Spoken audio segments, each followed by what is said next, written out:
haven't actively been into Transformers since I was a wee lad, not gonna lie, I'm 1000% sure this franchise will never die because the concept alone is truly peak. And also, this is the greatest lick of all time for Hasbro, but I feel like the quality of these stories has been kind of butt in recent history. Granted, I could be wrong because I truly haven't been tapped in like that, but it seemed like the general public feels the same. But Transformers 1 has changed everything. This movie is actually fire as f, but nobody watching it. Transformers used to have me in a chokehold, bruh. I cannot for the life of me tell you how well any of those Michael Bay movies aged, but they were so motherfucking pretty to look at. I was heavy on the TV shows though. Transformers Animated was elite, and the Japanese version of the opening is some of the hypest ever to this day, dog. Holy! I would play it here, but I'm not trying to get this video boomed, so we gonna do a little acapella. All I can do, all you can do, something transform. Yeah, I forgot the words, but it still links. Something transform.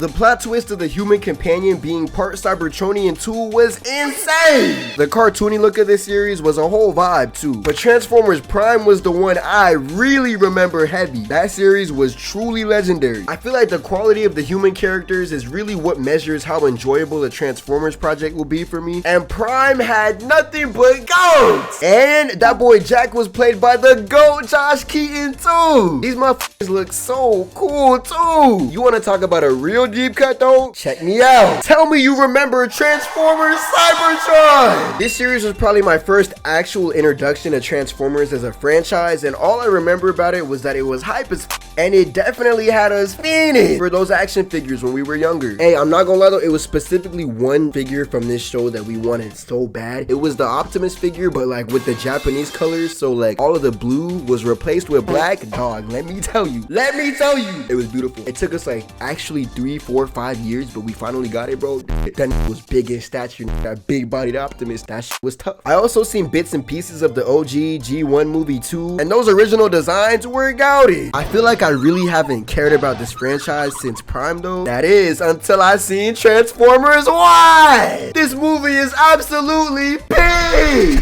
TBH, I truly wasn't planning on watching this movie at all, cause like at this point I kind of just don't care. Respectfully though. But then I seen it had the whole timeline lit, and everybody was like, yo, please, we need people to watch this before we never get a sequel. So I was like, if it's really that hot, you feel me? Let's take a little peek, you know? Let's peep. And boy, did I peep game. Off rip, there's 0 humans, and it takes place on Cybertron. This movie's like the X-Men First Class of the Transformers verse, and the whole origin story aspect of it was executed to perfection. The marketing for this movie was so astronomically doodoo, and it's looking like that's what really hold the movie low-key. I seen the marketing for this movie and immediately thought to myself, yeah, I am not the target demo for this movie. But word of mouth prevailed because too many people said this movie was some heat. I really wish I went into the movie 1000% blind, but the bird eye got me, bruh. I seen a few clips, but those clips were great, so you feel me?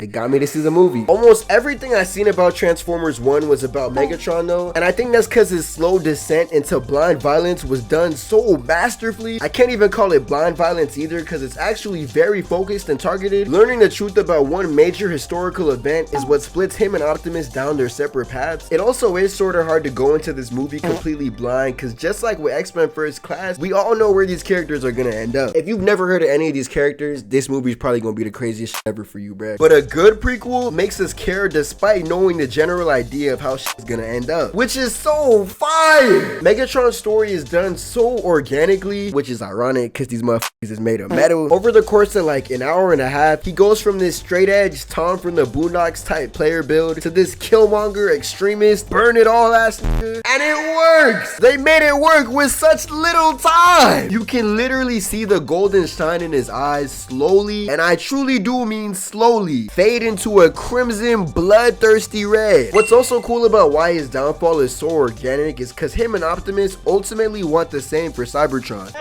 kinda. They both want to be rid of the same problem, but one wants to do it gracefully, and the other wants niggas in his blood. I know what these studios be on, bruh. Let's make a villain who's literally just right, but we gotta make that motherfucker a little too psychotic and bloodthirsty. I know what y'all niggas be on, bruh. I see the method. On a design tip, I love how they all kind of have that G1 boxy type of look, and their faces too. Like they're clearly still made of metal, but there's such an organic look to their faces when they talk. Like these motherfuckers got lips and face contours. Optimus definitely has the best glow up out of everyone in this movie. Like you can tell how D16 is visually going to evolve into Megatron, but Optimus looked like a grunt at the beginning of this movie. He really got the cyberpunk David time skip glow up of doom. The way they did his axe in this movie was so beautiful too. The glowing gold with the blue lining illuminating across the outline of this is too tough. The moment he went from Mariah and Pax to Optimus Prime was also a Hall of Fame. I seen somebody say this was better than Miles' Leap of Faith, and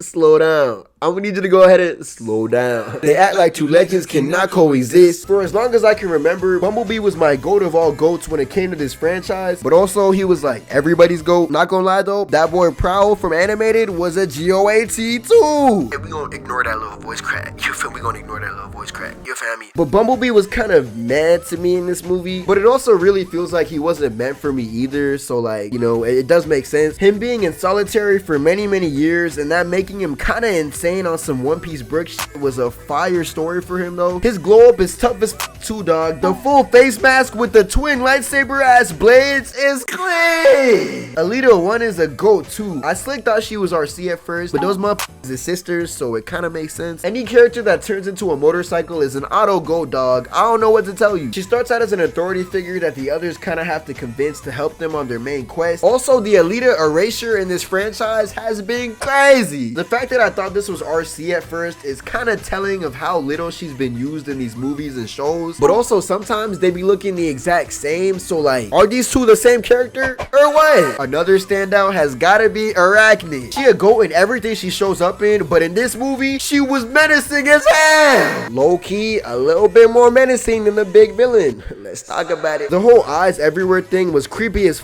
but the way she uses her spider legs is fire. It's like Doc Ock on steroids. And she turns into a drone type aircraft, which goes perfectly with the whole I'm watching you theme. The big ass holes in her knees look cool as hell too. I just know her and Judy Han would be great homies, dog. Or they would hate the fuck at each other. Kind of hard to say. A huge part of the lore this movie reminds us of is how important transformation cogs are in this society and how not having one puts you at the bottom of the societal totem pole. Hey, don't that sound kind of familiar?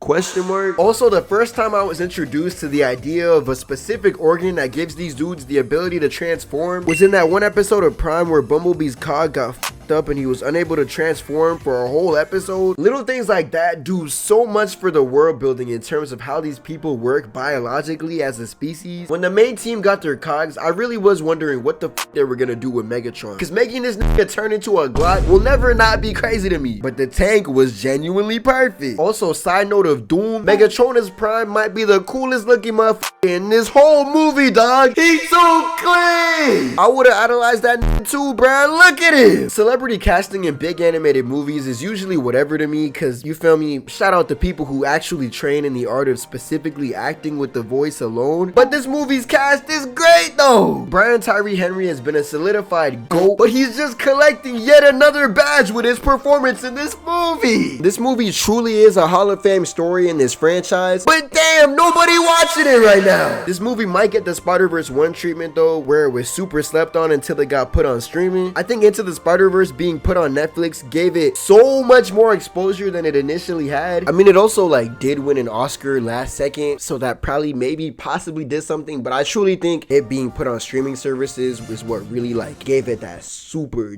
duper mega push, you feel me? So look, maybe Transformers 1 gets put on insert streaming service here, and then boom, hella people are like, I'ma watch, and then they get exposed to the greatest Transformers story of all time. But if there's one thing you take away from this movie, unionize. I also realized I didn't talk about Sentinel Prime like at all in this video, and like look, that was kind of cool in this movie, but if you haven't seen the movie, that nigga not like Sentinel Prime in anything else I've seen, but he's cool though. He's very head up his ass type. Also, it's probably getting put on streaming coming very soon too. I don't know why. I seen like an ad for this movie going on DVD already, but it's also still in theaters, so I don't know how that worked, but I don't think it's doing very well. Just gotta watch this movie, bruh. If you want to see anything good related to the Transformers IP ever again, we should probably go ahead and watch this movie. But yeah, shout out Transformers 1 and shout out you.